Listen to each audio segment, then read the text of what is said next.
welcome to episode 5 of the Tin Talk Pod. I'm so happy to welcome newly minted Sub-13 minute guy, number 4 all-time indoors? 3 indoors, 4 number 3 all-time. 4 indoor and out. Okay. 2021 Tokyo Olympian, US 10K champion, world finalist, 2-time Boulder sub-4 minute miler. How many times were you an NCAA All-American? 11. 11? Okay, I wrote down 8. I just guessed. The Sultan of Strava and saunas everywhere. The Warden of Woodways. Father of Minnie Tucker. Who am I missing? Just Minnie and Tucker. Just Minnie and Tucker. Husband of Sage. The 800 Kiloherta. The Pride of Minnesota. The true CEO of On Running and Jen Ucan. The only man that puts the fear of God in Bowerman Track Club. The true Mzungu here with me today. And last but not least, the man I shared a bathroom with for 2 years. He's back at Bighorn HQ. How does it feel to be back after so many years? Well, first off, it just feels great to be back at Bighorn, like, after living here for, a year or two, sharing a bathroom with Sam. Like, a lot of memories walking back in here. Yeah, for sure, man. How does it feel to, like, read off that list? Like, US 10K champion, Olympian, number 5 all-time, sub-13. It's like all these things that I bet you if you heard that when you were the kid living here at Bighorn, your 5th year, like, you would say, like, hey, if that's my whole career, I'm like, content. Like, where do you go from here? Yeah, totally. No, I think a lot of those goals that you read off, I mean, Olympics was, like, a career goal. Sub-13, that's, like, a career goal. And so to do these in the first, 2 years, 3 years is, like, yeah, things are ahead of schedule.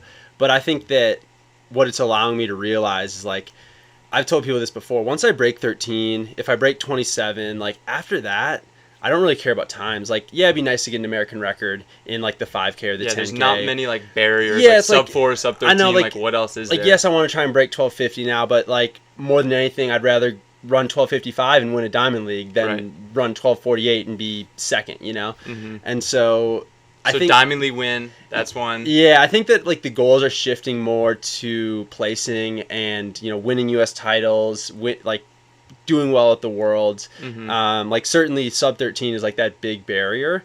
And then that's what 27 minutes is as well. Like, my goals for the year, that, like, I wrote them down, and, like, first one was sub-13. Next one, sub-27. Well, you were knocking on that door for so long. Like, you ran 13:06, 13:04. You were just chipping away. You ran that insane race in Oslo that, to me, that's the best race, one of the best, if not the best race you've ever run. Yeah. I mean, like, you're there chipping away with, like, some, like, heavy hitter Ethiopians, like, you're right there, like, kicking with, like, 200 to go. It's like, dude, this is medal type top, like, performance right here. Yeah, I mean, that race was crazy because going into it, like, we heard the pace was going to be at 13 minutes, and then it, like, really slowed down. We ran some 65s, and so I was just not even looking at the clock. Mm-hmm. And then I finished and saw 13:04. I was like, I was fully convinced we were at, like, 13:10, 13:15, just because all I cared about was competing at that point.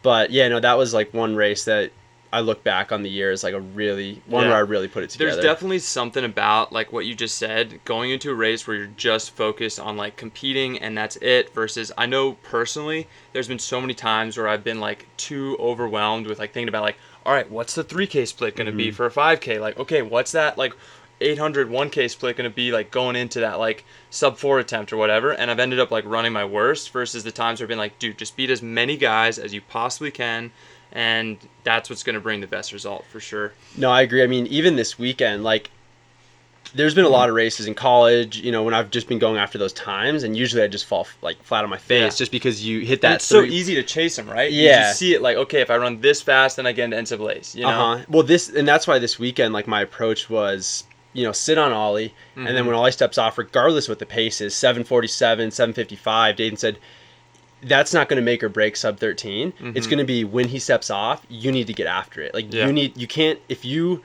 don't speed up, you're slowing down once Ollie steps off. And so that was, like, my whole mindset. And so the only thing was when I saw 7:48 coming through 3K, I was more scared than anything because I was like, shit, like, this how am I gonna put my foot on the gas off of this? Well, and that's what I went out in 7:48 in Brussels and ran 13:15, and so it's easy for that to go backwards quick. Oh, totally. You're telling me, man, like, the amount of times that I, like, attempted a race where I went through, like, even London Diamond League, like, way back when I thought, like, oh, I'm gonna shatter 13:20, going through, like, 7:53, and you just go back in a hurry that last 2K. You just start swimming in those 65, even in college, and they add up. Yeah, in college one time, I think I went to no, not Mount Sac, Brian Clay. Oh, yeah, and I think right. I remember I think we went through an 8:01. Yeah. And I was like, I'm gonna break 8:20. Yeah.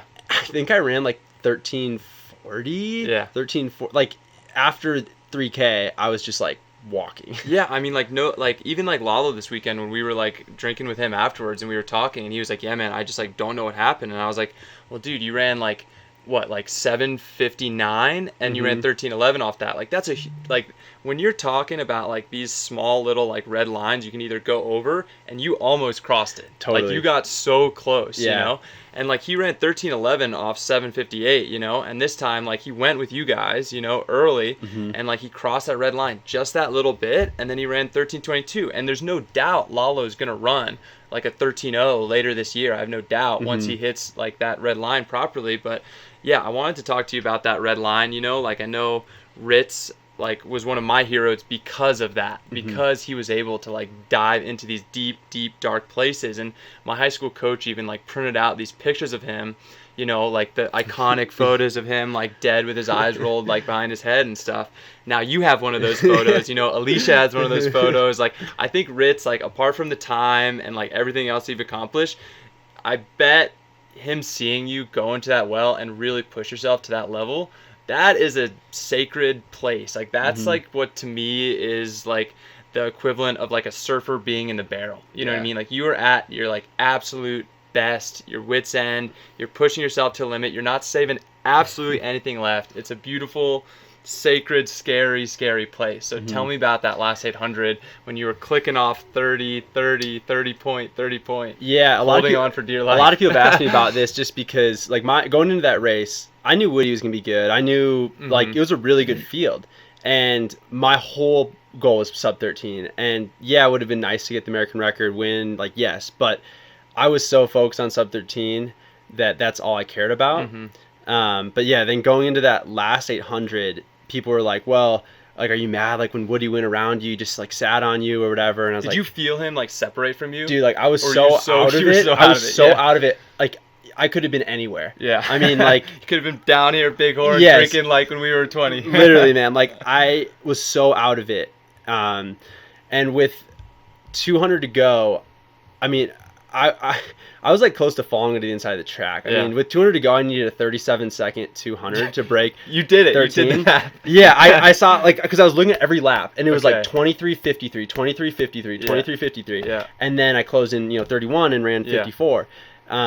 And so that was my plan. When Ollie stepped off, I wanted to run 30 points. I told Woody that. I messaged him before the race. I said, hey, man, when Ollie steps off, I'm just going to run 30 points. That's a fucking flex right there. If I got that message from you and be like, shit. Well, he asked me too. He's like, do you want me to lead any of? He's like, are you asking me to lead any of the reps? Yeah. And I was just like, I was like, no, like Ollie's gonna lead it, and I'm just gonna push it. Yeah, double and so down. that's why like I don't need your help, bro. I just ran sub-4 in Boulder, bro. Yeah, I mean that's why I don't like for him not leading any of it. I don't like hold that against him because he was yo-yoing, man. Like he wasn't like when I rewatched the race video, like it's not like man, you were a man of your word. Yeah, like, what more like could you have done? Yeah, but like going back to that last 800, it was just literally redlining the whole way, and with like 200 to go, I was like, man, did I mistime this? Like, this is like, if I had to go another 50 meters, I don't think I could have. My legs, and it was like a heaviness in the legs. Okay. It was like I couldn't lift my legs anymore. I've never really had that. Like, it was like in my quads. Okay. And normally it's like just like breathing, fatigue, tiredness, and like pain. And this was like straight, like every step was like trying to like lift my legs. Yeah, insane, man.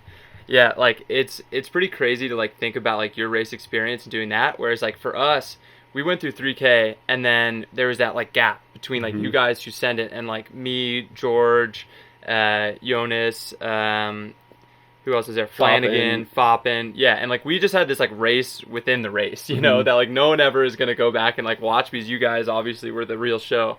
But like it was funny how all of a sudden like around, I mean, we ran so slow between like 3 to 4K or something. Like there was like a 66 high in there that really killed us.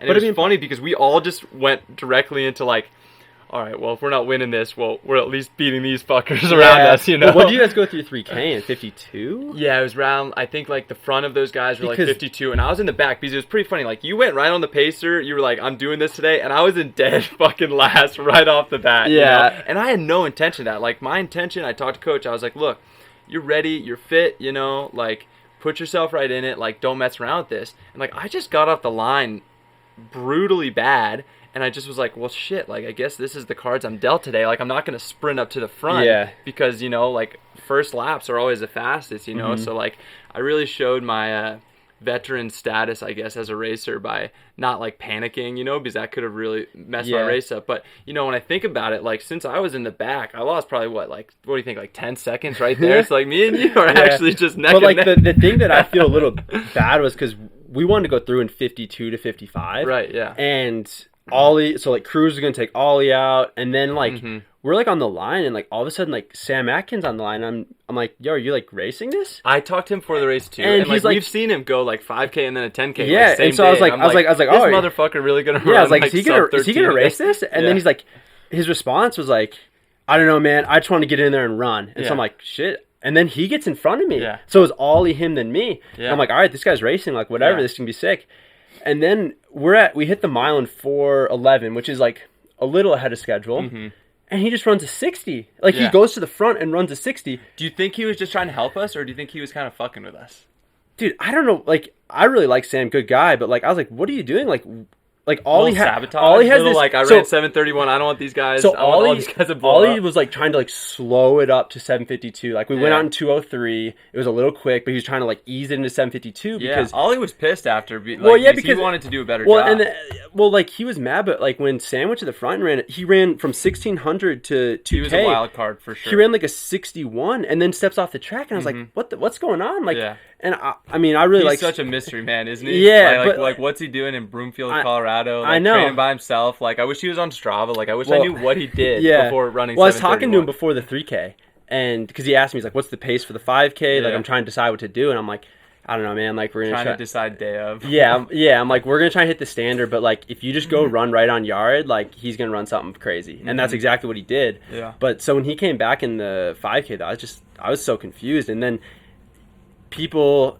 were a little mad that they were because like Ollie just had it dialed, man. Like he was gonna take us through. He's such a metronome. Like for sure. He was gonna take us through 7:52, and running that lap too fast just hold everyone apart. And for people like in your pack who are trying to run 13:05, it's like, dude, 161 in there that like kind of pulls the pack. Like that can really. Well, Jordy ended up having to like lead a part of that. You know what I mean? And like we all know Jordy, like, you know, like he's a guy that's waiting for the big kick at the end, like Woody, you know what I mean? And like we've seen him do it before, where he's kind of like falling asleep in the middle, you know? And like he finds himself leading that chase pack, and meanwhile, like me, Fop, and Ben, you know, like we're all like, I mean, those are my rivals, you know, right now, where it's like I want to beat those guys just as much as they want to beat me, you know, and we go back and forth, and we all just started looking at each other like, well, I'm not going to the lead. You know what I mean? Like, I just want to save it up and beat these guys now, you know? But it's good, you know, because I clicked back into that racing mentality, and that's what in turn helped me have my own breakthrough in that race. But yeah, man, I want to go back a little bit. It's like, it's so crazy to like think back at all those runs we did together, me fresh off like a cortisone shot in my Achilles, so I was able to do like a month of summer training with you, like right when you were making these decisions with like on running and during COVID, and it was such a strange time where no one was really signing people, and it was this scary moment where there are these amazing talented runners like yourself coming off the NCAA. Are you going to go back for COVID year? You know, like, is Wetmore going to want you back for another year? You know, there's all these question marks on like what people are going to do. And it's crazy because every other company in the space was laying people off, you know, Adidas, Nike, like everyone like was like, sorry, like we're not selling things. Like we can't, you know, have this. Except on running. Like on running was like, this is our time to strike. And it was this perfect storm where when I go back in my head and my marketing brain is like, dude, people have to do like a serious case study on this, you know, because it was like everyone talks about maybe now like, oh, wanting to do what On did, you know what I mean? And I don't think any company, unless they really just invest all their budget into just distance for 1 year, is ever going to be able to quite replicate what you guys were able to do with signing NCAA champions like, you know, Ollie, you, and then bringing Morgan and having the Jordy being the mile champion. You know, it's like, it's a crazy perfect storm. And the thing that I love to think back is when we were talking about like those early coaching decisions, you know, like On casted like a really wide net, you know, like talking to Magnus a little bit, Solinsky, Ritz, some other guys. We're not gonna get anyone in trouble here, but like, talk to me about that. And it's crazy because they gave the keys to you. Yeah, so like, I will say first off, you were the first person who told me to, like, I got this call from On. I remember talking to you on a run one day. I'm like, yeah, like, On Running, like, sent me an email or reached out to me. And I was like, but they don't, like, really do much with running. And you were telling me that, like, you were like, no, man, like, in Europe, they're really big. Like, they're growing. Like, this is an opportunity that you should at least pursue or, like, talk to. And so you were the first person to tell me that, because, I mean, I probably would have ended up taking a call and, like, pursuing it a little bit, but, like, I didn't really take it too seriously until you were like describing to me how big they were in Europe already. And so like I always thank you for that, for like pushing me out the door with that. It's funny. I think back at like our Instagram post, like there's like a picture of me and you like in the back of a trunk and you're wearing On shoes. And like I like kind of leaked your like On decision when you were like testing them out, So like what was that early on? Like testing the shoes, talking to coaches, like tell me all about that. So early on, like, it was just they're trying to like sell to me. Basically, like they had some product, they had kind of an infrastructure of what they wanted, and it was basically they were just like pitching their dream, like pitching like, we want this shoe, we want to develop these spikes, we want a product team to be like making these spikes, we want like this level of athlete, we want to bring in a coach that's going to like change we don't want to bring in like just a lackluster signing, we want to bring in a coach that's going to be like, wow. And so it was just all these things, and they were just kind of like pitching this dream. And like as the process went on, it was just kind of like they kept delivering on these like little things. And it just kind of like started to give me more and more confidence. And then it was like coming down to like signing time, and it was like so that's kind of all we have for right now. Like we're gonna this is our plan, but it was COVID, everything was slow. It was you and Danny, right? Like you and Danny together were like talking, kind of like, and that was nice that she was at 2CU captain, the powerhouse. She was at Colorado, and so we were like very close, and so that was nice to have her. Like she asked a lot of great questions, and but then it kind of came to the point where it was like, you're gonna sign or you're not. And I basically went to them and I was like, look, I can't sign if I don't know who's going to be the coach. Like, because at this point there was no coach. And so they were like, well, what if we had you in on these conversations, and like essentially you had like veto power. So like if there was someone that they really wanted, because Danny didn't end up signing, and so it was just me at the time. And so I was probably signed like maybe a month before any coach or any other athletes other than me. And so basically they were like, these are the coaches that you mentioned. And I just started having phone calls with them, like a few. Like I probably had 2 to 3 phone calls with each of them. And I was like, wow, these are all like really great candidates. But the thing I loved, like the thing that really pushed me towards Dathan was just that, like his eagerness. He was like, oh yeah, like you have a 20-mile run Sunday? Like I'll fly out. And then I don't know, were you on that run? That's right. When he was biking on the fixed gear? Yeah, and I'm geeking out because, like I said, like Ritz was one of my childhood heroes, like watching these races, you know? So, that's right. So he wasn't even signed on as a coach he was at that point. That was like right after, but he was like, but I mean, when I like talked to him on the phone, I was like, look, I'm not being coached by Mark and Heather anymore. I'm like just kind of doing my own thing. Like, can I have some guidance? Like, this is like, I would want some guidance even before you move out here. And he's like, look, if I take this job, like I'm going to try and be out there by September. And lo and behold, he's out there by like June. And that's a huge commitment, you know? Moves his family, sells his house, buys a house out here, like all this stuff. And so with the other coaches who were great, like I love their philosophies. They were super smart. Obviously they're very accomplished. It was just a little bit more like, we got to see like what the money is. We got to see like, you know, if I can move out there, maybe I coach remotely. It's just more of like, they weren't all like Dathan was like, I'm there. Like he's ready. He was ready. And so it was just like, it was an obvious match. And then Steve DeKoger had worked with Dathan before at another brand. And so it's like they had that relationship. And they understood what it took to not only invest in a team, but then reinvest and continue to, you know? And that's such an admirable thing that like I look at in just absolute envy, you know, where like I see like all of a sudden you guys can sign Mario and Yard, and then you see what they can do now, where it's like, oh my gosh, like they not only signed NCAA talent, they're doubling down. You know, it's like the Warriors winning a title and then bringing on KD and being like, okay, now watch what we do. Like, get ready now. Well, I think that a lot of it too is like Steve helped build the Brooks Beast. Mm-hmm. So he knew like the infrastructure that needed to be in place. But then Dathan had been like with NOP, you know, he with Hanson's, and so he had like that knowledge too of like what the infrastructure he thought needed to be in place to build a successful team. And so just like these people, like the two working together were just like perfect to like, because a team, as you know, it's not just a coach, an athlete, and a shoe brand. Like you need like an infrastructure. You need like support top to bottom. Top to bottom, exactly. Top to bottom. And so that's what they were really good at forming. But yeah, then when we started bringing people like Yard and Mario on visits, it was like, wow, like we took them away from Bowerman, and we didn't just take them away. Like they had bigger offers on the table, like money wise, but they wanted to be a part of this team. And I loved Yard on a podcast the other day. He said that, and he's like, look, I just realized if I run well, the money's going to be there. And like, I mean, how you go on 728? Like, I don't know what his bonus was for that, but I'm sure it's. I'm sure he's. Hopefully, it's a rollover. I'm sure. I mean, like, man, his car, his freaking Ford Mustang electric. I think he's doing all right financially. Yeah, so Yard is a character of his own. For sure. 100%. But that was just really cool to see. What you were saying, like originally though, and like going, like, I remember when you were getting these first on shoes. I remember being like, oh shit, you know, like. I don't know how Klecker's going to do this volume in these like kind of like airplane shoes, you know, because that was the original stereotype. You know what I mean? Is like that was the original stereotype was this, these are shoes for guys like businessmen to wear in the airport because you can just put them in your suitcase and you crunch them up anyway.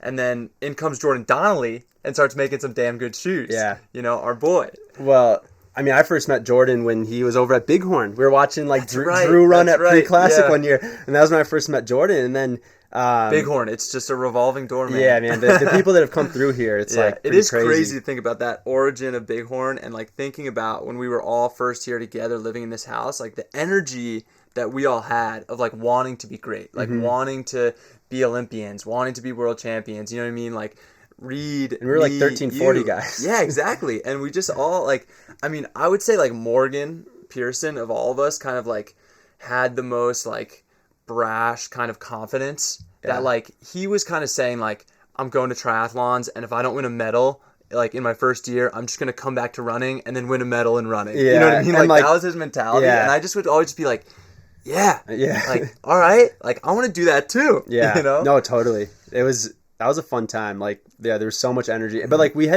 none of us in our own right had really accomplished anything. No, we didn't deserve to be talking the way we were, for sure. But I think that's what it takes, like to actually make it, is like have that unwarranted confidence before you do it. And of course you got to back it up or else you look like an idiot. But yeah, the thing about people ask me all the time like about Klecker, you know what I mean? Like since I know you so well, and like they're like, what do you think it is about him that like his success and how he's been able to get to where he is now and in college and everything? And it kind of goes, and you kind of have said it without already saying it out loud, but I always tell people that it's, you know, your belief. It's your ability to, when you were at CU, Wetmore was the best NCAA coach. You know what I mean? And you said that to yourself every single day when you showed up to practice, you know? And that's in turn why you ran so well there. Yeah. And all of a sudden, for you to be able to then flip the switch and be like, Ritzenheim is the best professional coach. You know what I mean? And you believe that full-heartedly, still to this day. Every single day of practice, when he writes training for you, you believe that. And I think belief is such a lost thing in the sport. And I think it's the reason why so many college kids, high school runners end up, you know, not getting to their full potential because there's a lack of belief and there's a lack of communication between the two. Where does that belief come from? Is that from Barney? Is that from Janice? Like, where is that rooted from? Well, I mean, I think for one, I look at the athletes with Mark. I look at the athletes he coached, and it's like, yeah, his pedigree is there, but I mean, I always think about this like, your workouts are part of it, but like, that's not everything. Like you can go and run these insane workouts and race terribly. But I think that one thing that Mark was really good at and one thing Dathan's really good at is just getting you to believe that when you step on the starting line, you're going to be ready to go. And it doesn't matter if you're running 62s in practice or 63s. Like if you're on the starting line and you believe you're fit and you can compete, that's what's most important. And I think that that's what's hard for a lot of college kids and maybe even professionals to understand is like, yeah, you see like us going to the track and ripping these workouts and like they're impressive, but at the end of the day, that's not 100% of what's getting us to like for you to go to BU and go out And I'm sure in 755. I'm sure there's plenty of guys at CU that were working out with you, but then couldn't get close to you in the race itself. Yeah. You know what I mean? And I do think, yes, sure, talent, whatever you want to call it, but I definitely think like that deep belief, goes such a long way. Yeah, and I think that you just have to like I changed my in college my mindset was like when I was doing workouts, it wasn't like I need to crush this workout. It's like I need to do this workout and envision the race. Mm-hmm. Like when you're running Ks at 236, it's not okay. We got to hammer it to hit 236. I got to close this rep. Yeah, it's like no, this is 5K pace. Mm-hmm. I got to be feeling like 1K into 1K into a 5K race, and so kind of when I started having that mindset, then you get on the start line. And it's like you've already run this through in your mind before, and it makes it a lot easier versus like, oh shit, like now I'm racing, like I like. Yeah, it's crazy how like the mind is something, and like I've had my whole mindfulness shtick, for a long time now, and that is something where it's crazy how if I could go back to like young Parsoni and like tell him like, hey, this is what's going to take you a lot further, a lot quicker in your career, is exactly what you were just saying, is that visualization aspect, whether it's in a workout, whether it's for me, like I love aqua jogging the week before race and really going through every scenario that might happen in the race. And I think that is like a completely underutilized thing that like people like, I mean, we work out, we lift, we do all this crazy stuff, but then we're not willing to spend a little bit of time actually thinking about what it might be like in that moment. Yeah, totally. Like with like where it really gets tough, what are you going to say to yourself? Yeah. Like if you're not willing to answer that, like. My other thing too that I always think about is like, say you're going through in 755. Like one time that might be really hard. One time it might be really easy. But like you need to let yourself like interpret how you're feeling, because you might go through in 755 in your next 5K and be like, holy shit, I feel amazing. But if in your mind 755 is so fast, you're going to get there and be like, oh, this is hard. Yeah. And so that was like this weekend or last weekend, I was just like 747, 750 sounds insane, but don't tell yourself that's hard right now. Like be in the race and feel it out. Like, because I went through 3K and I felt really good and it was 747 and it's like, you just got to, like if you tell yourself that's hard and it's going to hurt, then you're going to be in pain and you're going to be hurting at that point in the race. Sure. But if it's like, okay, let's just get into the race and run, and like maybe I'm hurting and I have to like adapt, but maybe I'm feeling amazing and I can keep pushing. It's almost like the Eliud Kipchoge like smile thing, where it's like, how crazy is it that he can, go through like half marathon in an hour and then probably has to smile at it, you know what I mean? Like almost have to like laugh at it, you know what I mean? Be like, yeah, I'm doing this right now, and like there's definitely like a secret sauce that comes within that, ability. But it's like if he told himself that was going to be hard, it would be hard. But like, you have to like, I don't know, it's just like, you have to like be willing to just accept how it's going to feel, and like maybe you do feel amazing, but you can't determine that before the race. Yeah, acceptance is such a big thing, and like it's one of the most positive things I think anyone can tell themselves before a race is that this is going to hurt. And if you think it's going to be easy and you think it's going to come easy, the minute you start hurting the race, it's going to really suck. Yeah. But if you tell yourself before the race, like, people can say like, oh, it's Boston, the track's going to be great. That track is not going to run that race for you. Like, at the end of the day, like, your legs, your lungs, they're still working the same way at any other track. Like, yes, it might be perfectly built for this certain pace, whatever, you know what I mean? But, like... Yeah, and the other thing, too, is, like, people think, oh, your training is going amazing. The race is still going to hurt. It's still going to be hard. No matter what. No matter, you could go run 3 by mile and sub 4 up here, whatever. Like, you can run an amazing workout. You get to be you and race a 5K, it's still going to hurt. Like, it's still going to be pain. Yeah, no doubt. I'm interested to hear, like, who are you looking at on Strava? And who are you and maybe past that, like, who are you chasing? Like, who are you looking at and being like, well, if he's doing that, I want to do that, Yeah. So first Strava. Yeah, first off, I mean, I would say I didn't always follow a ton of people, but I definitely follow, like, your guys' team. I just followed Christian Blumenfeld, like, just seeing these guys who... I don't even understand Christian stuff when it comes to Strava. Like, I have no perception of, like, his bike rides and his swims. Like, I don't know how hard that is. Yeah, so like I just followed him, so it's hard for me to understand that. But I always love just following like people from different training groups and just like seeing like we're all kind of doing the same thing, just like slightly different. Yeah.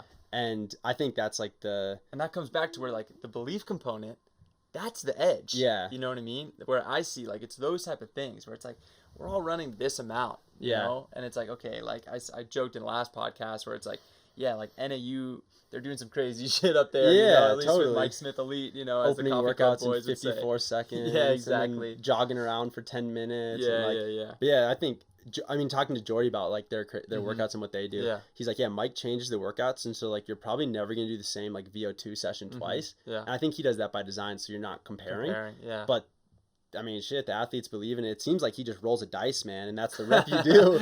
But like maybe he does, but if the athletes believe it, obviously it's working. Yeah, for sure. Yeah, I thought did you get to see the Woody interview after the race? Did you listen to it? I can't say I did. You can't say you did. Okay. Well, you should listen to it. It's like super refreshing. I understand why you didn't.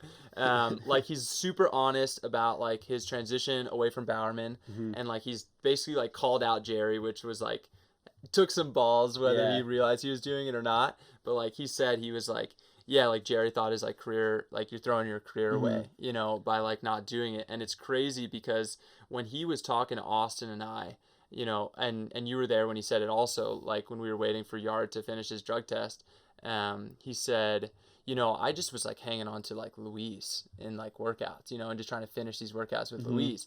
And you said this very similar thing, you know, not that you were hanging on, but you told me you're like, yeah, dude, like Yard is the guy to watch out. You know what I mean? And that is why I ended up like tweeting that thing about like, oh, like American record on notice. You know what I mean? Because when I'm like, okay, shit, like when Klecker's telling me Yard's on one, and like because that all I hear is always like, yeah, well, got dragged around by Klecker today in this workout, you know, or whatever. But then I heard you say that about Yard. I was like, damn, something special's coming. Dude, I mean, I don't even think he's scratched the surface. Like, really? I mean, dude, every day, like we're in practice, and like they're running 300s and like 41 yesterday. And like you have Ollie Hoare 340 7 miler looking like pretty good. I'm like telling Jordy, I'm like, dude, it looks like Yard swings his arms once every like 3 steps. He's just like, I'm like, dude, this guy's gonna like that 728 was impressive, but I honestly don't think that's scratching the surface. Like, if you told me, like, I don't even know what's the world record for the 1500. Hickam 325. Citrus Mag. We'll have to find that like one. I think he can run 328 this year. Yeah. Like, and I maybe even faster. Like, I don't know what his limit is, man. Like watching him in practice, it's like it's scary, huh?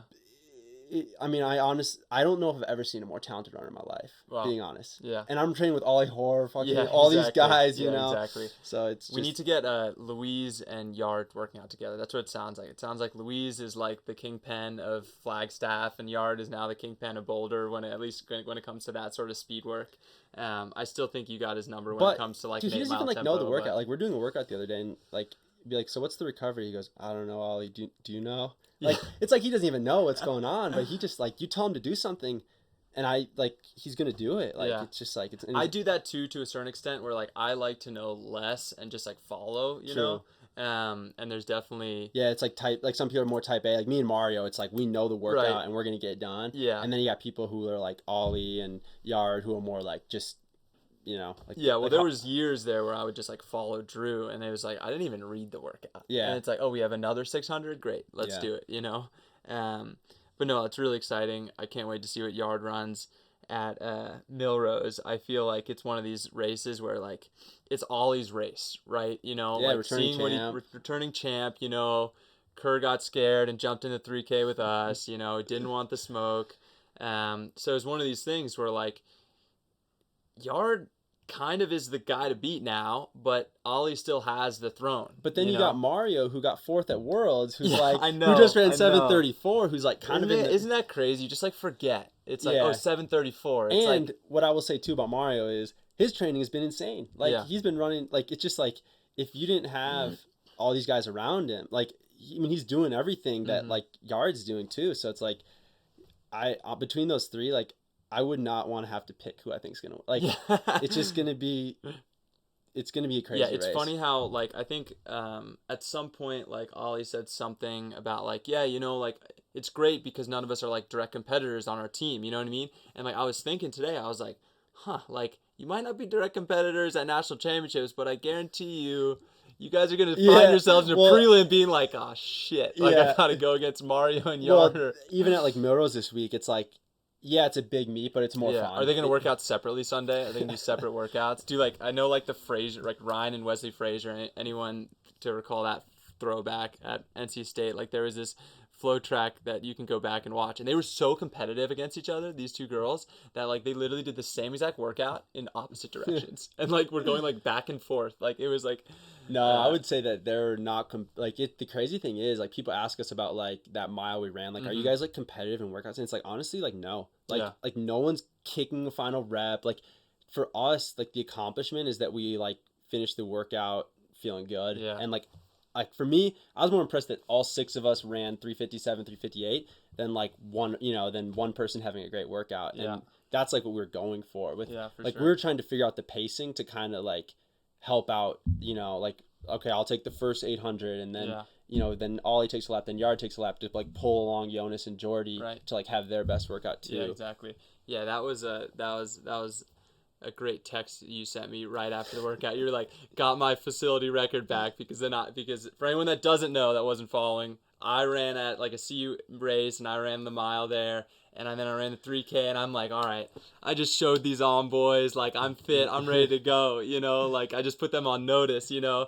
then of course Ritz was like, all right, let's show Parsons. I'm just going to spin this story now. Let's show Parsons who the real big boys are. And well, the funny thing was the original workout was written out at 408. And we're like, okay, that'd be like a solid like... And then you saw me go 4 flat and you're like, all right. No, then it was 406 and we're like, okay, that'll be solid. Yeah. And then we get to practice and he writes 402 and we're like, dude, is he just doing this because like Sidious Mag is here? Or like, what's going on? Yeah. And we're thinking it's going to be like insanely hard. But if we would have run 402, I mean, it was only 1600, so like 404 mile, it wouldn't have really been like the workout we needed to have the weekend we did last week and the weekend we're going to have at Millrose. So that's just Dathan like acting on the fly, knowing how fit we are and knowing sometimes how hard you have to push because you have to hit that effort to in training to be able to be ready to race. You can't just run threshold and then go run 728, Yeah, exactly.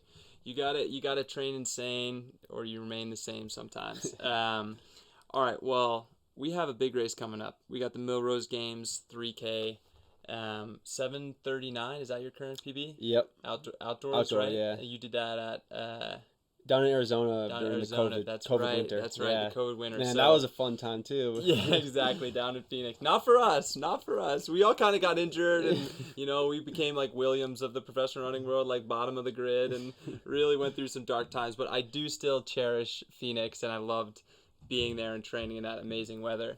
So Millrose Games coming up. We got a star-studded field, a bunch of killers again. Yard just ran 7:28. Mario ran 7:34. I'm sure you want to be in that same tax bracket for 3K. So how are you feeling going to the race? Obviously you're feeling good. I told Ray early on, I was like, my big race is the 10K. Right. And I told Ray like, I don't want it to be a tactical race. I don't want to go out in 410 and kick. Like, right. If I'm going to go to run the 3K at Millrose, I want it to be fast. And so I told him originally, I'm like, I want 404 through 3K or through 1600. And then like, after seeing yards, like shit, like we got to go 401. Like, so it'll be fast. I'm more concerned with winning. I mean, man, if I can sit on Woody and try and out kick him, that'd feel great. Yeah, for sure. If he's even running, I don't know. He's running New Balance this weekend. Yeah, so now that Jerry's not dictating his training, Woody can just race every weekend now, wherever he wants, whenever he wants, and he's doing what? He's doing the Grand Prix and then Millrose. He might be. Yeah, so if he's there, I'm more concerned with like competing there, but competing and running fast is the dream, Yeah, for sure. Yeah, it's like it's the type of thing where it's like we haven't seen anything. Like Kerr ran the half marathon. He's gonna be there, no doubt. A medalist, you can never. Yeah, I don't care if he went. I don't care what he's doing. If he has a medal, you can't ever. Count him out. Yeah, and then Cooper, coming off like his broken foot, I think it was from Worlds this past year. Yeah, his move to Bowerman. Like, it's gonna I'm so excited to see where these guys are at. And I'm sure they are like horses just in the gates, just waiting to go, after watching everything that we did in Boston, being like, all right, now I want to go do all that. Yeah. No, I think Millrose is going to be crazy. I look back when I ran it in college, and I was second to Justin Knight, who's, obviously 1240 some guy, and then I beat, for third was Jordan Guzman. Nothing, and like, it was a solid field, but it's just like, man, like, now look at the field. Now, like, it's crazy. it's just insane how good these races have gotten. Mm-hmm. Yeah, absolutely. Do you know who are the college guys? Is Dylan Jacobs doing it again? Nico's doing it, and Dylan. Okay. Yeah. Okay. Yeah. Drew Bosley, wish he was in it, but I guess he got his 3K out of the way Got already. his 3K, yeah. I don't know what he's doing. He should go for a fast mile or something. So, like, we've already touched this a little bit, but, like, you said you wanted to, like, get that Diamond League title, like, in a race, you know, like, what is your outdoor season? Like, do you have some Diamond Leagues that you already, like, are keying off of? Like, is there anything that you really are, like, bucket list race that you want to run? Yeah, so, I mean, I think everything is keyed off the U.S. champs, and so... When are those? Is the 10K separated? No, again? they put it back with the rest of the U.S. champs. So it's like early July. Yeah. And so unfortunately that probably means that Oslo, which is like was my favorite race of the year last year, I probably can't go back. It's a little too close. We're not totally ruling it out, but Dathan's kind of like iffy on it. But kind of the ones I'm looking at, an early one, there's a 3K in Doha, which Dathan's like, yeah, it might be a little too early. Yeah, I mean those mileage points though. Yeah, man, I'd be top status quick. Yeah, exactly. But I think the one that we're like really keened in on is Florence. Oh yeah, Rome. And so normally Rome. Was Rome. Was Rome. Now it's in Florence. That's always a fast one. For sure. That's an opportunity where you just take a risk, go out like hell, and see if you can hold on. And then what's beyond that? Then it's U.S. I haven't looked much beyond the U.S. champs, but then there's Zurich at the end of the summer. Yeah. There's London, Brussels again. So maybe some of those. Yeah. But I think too, I might try and do a half marathon in the fall. Oh yeah. So after Worlds, maybe I'll stay and do a few track races, but maybe I just come back to Boulder, put in a few weeks of like higher mileage, and do a half marathon. That's kind of that'd be sweet. I mean, Connor Mance is kind of setting the tone for that right now, Yeah. So like, I loved it. I loved seeing him, like, even in Millrose last year. Like, I'll never forget. Like, he was kind of, I mean, going to Millrose last year, I was kind of in that like 6 weeks get fit quick plan. You know what I mean? So like, I was right in the back and just hanging on for dear life, basically from the gun. And Connor Mance, I remember, was kind of in the back with me. And like all of a sudden, he just kind of like just exploded and just sprinted to the front all out. And he just stayed in top gear from there on, like a K out, and just kept going. And I was like, this kid, like, how does he have this range, bro? Insane. I mean, even after Houston. Yeah, he's run 337. Like, yeah, dude. He's got sneaky wheels. There's not many 337 guys running, 60 flat, like half marathons nowadays. So you'll definitely be in good company. I cannot wait until the Mance Klecker battle in like LA Marathon, or maybe even past that one day. That'll be awesome. Oh yeah, I wanted to ask you about last thing, 5K, 10K. I think after this weekend, obviously 5K, like, do you ever think about like, oh, maybe I should do that at Worlds? Like, is there any little bit of that in the back of your head? Yeah, like, okay, that would be kind of sweet, Yeah, so especially... Because you've experienced now 2 10Ks at the international level. Yeah. They're fucking brutal, man. Yeah, so... like, you were 9th at Worlds, right? 9th at Worlds, and you see, like, Louise, he's, like, 4th, yeah. in the 5K. He's, like, right there. And I watch your race in Oslo, and I'm like, man, like, Klecker, you could do that, too. Yeah, so after Oslo, I was definitely, like, maybe I should do the 5, and then... Even after Worlds this year, I came off the 10K and I felt great. And so I'm not ruling out doubling. I think as I get older, I can recover from these 10Ks better. And initially, like in Tokyo, it was like, no, David's like, you need to have a one-track mind. Like, you can't have that backup plan. You need, for sure, it's the 10K or nothing. Yeah. And then last year, kind of the same thing. I was coming off the injury. It was like 10K or nothing. And then after like Worlds, I got 9th. And like within like 2-3 days, my body felt really good.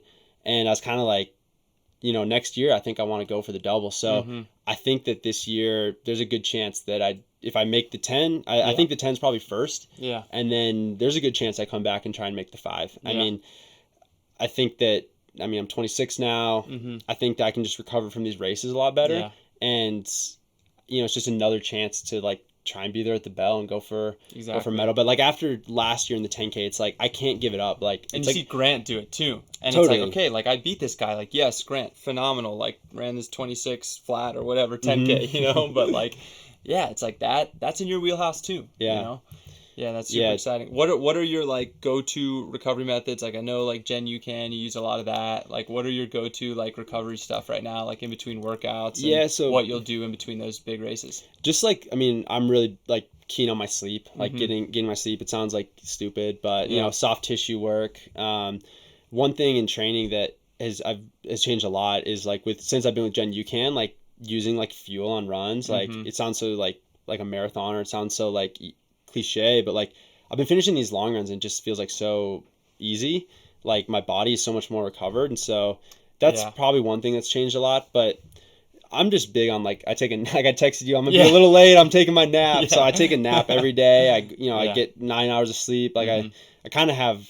You sleeping all right at 14,000 feet still? Dude, yeah, I'm all adjusted to it. Like I almost sleep better, man. Like I got that white noise around me. So it's good. But yeah, that's awesome, man. I definitely like that recovery stuff. It's like I definitely have started shifting my focus also, and I think it's one of these things where it's like, yeah, this is great that like we can say this as, you know, like multiple year professionals now for other people to learn from us, where it's like workouts, you want to like the most important thing about a workout sometimes is like how quickly can you recover off that, you know. It's like the shoes are really important, or a but long like run, like the fueling during it, you know. It's like the clock starts almost when the workout starts, you know, to like how quickly can you turn around and recover, you know? Because I mean, if you do a long run and you can't feel good on your workout on Thursday, it's like you might have to adjust that long run. What's the benefit? You gotta, it's like you're trying to fit in as much quality training in a week as you can, and so exactly, that recovery is kind of the limiting factor at our level. Like it's funny when I think back at like my college experience, like I would,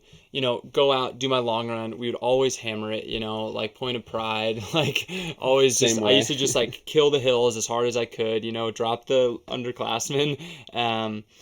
But then like afterwards I'd probably wait, like I'd just like chug these like shitty, really sugary Powerade drinks, you know, that we had that like the trainers would mix up for us, and then we'd probably like shower for like an hour and mess around in the locker room, and then we would go get some shitty food before like a tailgate or something and eat like cheeseburgers and fries at Clues, like at NC State. Shout out, wearing the shirt, real woman wear red. And it was just like one of these things where I was like, what was I doing? Yeah. Like I was like, man, if I would have been like taking in like protein, hydrating during the long run. Well, you look at like what like NAU's doing. Like I certainly wasn't doing that in college. These guys have it down to a system, you know? Yeah, exactly. I mean, that's why you see the level of college like get so much higher, because it's like, man, there's so much stuff. And then on top of that, I would just take Sunday off completely after the Saturday long run, probably go out that night, and then try to like get ready then for like a Monday run. Monday run would suck, and then I'm behind for like starting off Tuesday's workout groggy. It's like, no wonder I barely just broke 14 minutes in the 5K, you know? It's like, and I was just going through the motions, and I thought I was doing it right. Yeah, I'm but like, man, I'm working hard. I would say the thing that's changed is the transparency. We didn't really know. I mean, even for I had no idea. We had no idea what the people at the top were doing. Now you have like teams like CU. I mean, and they can follow either of us on Strava, plug, and see exactly what we're doing too. And they're like, okay, like if these guys are doing this, and I want to run 13:10 and you know, sub-13, like this is what it's gonna take. You know, like kids might look at that and be like, oh, like they're stupid, they're gonna burn out running 4 flat in practice or whatever. But it's like, but you got to do crazy shit sometimes to get crazy results, you know? I mean, it's a tough pill to swallow sometimes. I mean, when we ran, it's dangerous, right? For injuries and whatnot. When OAC runs sub-4 in practice, we're too fit too early. But like if Bowerman goes and rubs sub-4 in practice, it's like, holy shit, they're ready to go. What's Jerry doing? What's the secret that they're doing? Exactly. I run 12:54 in January. It's too early, but Grant runs 12:53 and it's amazing. Yeah, exactly. I can't wait to watch what they do now. You know what I mean? Because obviously they're chomping at the bit. They're in Flagstaff again. They're I mean, I don't even know if they've announced, other than Cooper racing Millrose and Elise racing Millrose. Have they even announced what races they're doing? Like, I mean, I'm sure they got something planned. I mean, I know Cooper's running Millrose, and that's about it. I mean, I think like Grant, if he goes to BU, he could probably run like what do you run outdoor? 12:48. I heard something that he was gonna like do like a 2K against Jakob in like France or something. That'd be so epic. Like I don't know if he's like changing it up now too, like wanting to go out and do some races since he kind of did the script last year, because it is like, hey, if you want to do fun stuff, now's the year to do it before you go back to your time trialing before the Olympics to like get your marks again. Exactly. You know? So I would like to see him go to BU and see what he can run for 5K. I mean, shit, if he ran 12:40 in Brussels. I mean, what could he run on BU's track? I mean, if he doesn't have Joey, I guess Joey paced Woody's race, but I mean, who's gonna pace him? You know, like which Bowerman guy on the team right now is gonna lead him out? Dude, that's like the limiting factor. Like, I mean, you take it for granted, but like for me, having like Ollie and like just like our team to like be able to help pace. Yeah, when you texted me like in December or whenever it was, you're like, yeah, I think Ollie's gonna help me out because you helped them out. I was like, say less, bro. Like, mark my calendar. Yeah. You know. I mean, to get a guy who can go through 7:47 and then jog, or not jog, but keep going another 800. Yeah. It's like, how many people in the world can do that? Yeah, it makes a world of difference, you know, because then it is a type of thing where it's like we hit the brakes, right, in like our race back there, and all of a sudden if we had a pacer keep pulling us through, like I do think, you know, like George and all those guys are all capable of running a world standard later this year, and I'm sure we all will, and I'm excited for that. It's crazy how like, you know, Bowerman was kind of this Lewis Hamilton Mercedes, like kind of just winning, you know what I mean? And then all of a sudden, like, the OAC Red Bull, I like to call it, you know what I mean, have come in and like taken the throne a little bit now. So I'm sure they're scheming big time over there in Eugene. I know. Well, I mean, I always say it's easy to get good, but it's hard to stay good. And so I think we're at the point where we got good, but now it's like it's hard to stay good, and that's kind of. I mean, I tell Ollie, I tell like people, like we can't like, just because we're at this level now, you can't like let off the gas. You need to keep doing everything right, because Bowerman, I mean, they're ready to go. You know, all these teams are ready to go, and so as soon as you let off 1%, it is a cutthroat sport. It is a what have you done for me lately sport. You know. Oh, like, yeah. It is totally brutal, and it's definitely one of those things where it's like, and years can like pop, like fly by. You know, like I know I lost years because of my Achilles. You know, like my heart breaks not seeing Justin Knight back out here crushing, you know, with his Achilles stuff that he's dealing with too, you know. Like, I know he's going to be back, but it's one of these things where it's like, yeah, even when like Cooper and Cole were like going through their little injury thing, you know, this past year, I was like, damn, like these guys, like they were on top and they felt all the energy of being on top, but then staying there and maintaining it. It's hard. That's so hard, you know. Well, it's crazy when like Cole was 5th at the Olympics or something or whatever, and it's like, oh yeah, but he'll be back there, but it might take him a lot to like relearn. No, I'm sure he'll be back, but then it's like he has one little injury, he made worlds, or maybe he was third at I think he made world indoors, winning USA's, like and blowing everyone out. Yeah, exactly. But he opted out. Yeah, and then he doesn't make world outdoors, and it's like all of a sudden, is Cole done? It's like, no, this guy's 5th at the Olympics less than a year ago. Yeah, I know. It's same thing. It's like Cooper like not having his best day at Worlds because of an injury, and it's like, oh, Cooper Tier like making the wrong decisions already professionally. It's like, dude, this guy was untouchable. Is he like 19 years old? Months ago. Yeah, I know. People forget about it, and it's funny. Like, yeah. All right, we'll end on that. We covered a lot. I could talk to you all day. Maybe we'll just do a monthly pod together and just go over the races. We'll get you back on after Millrose. All right, man. Really appreciate all the time. Thank you so much. And for everyone listening, still listening, thank you so much. Like, comment, subscribe, all that good stuff. Give us 5 stars. Appreciate all the love.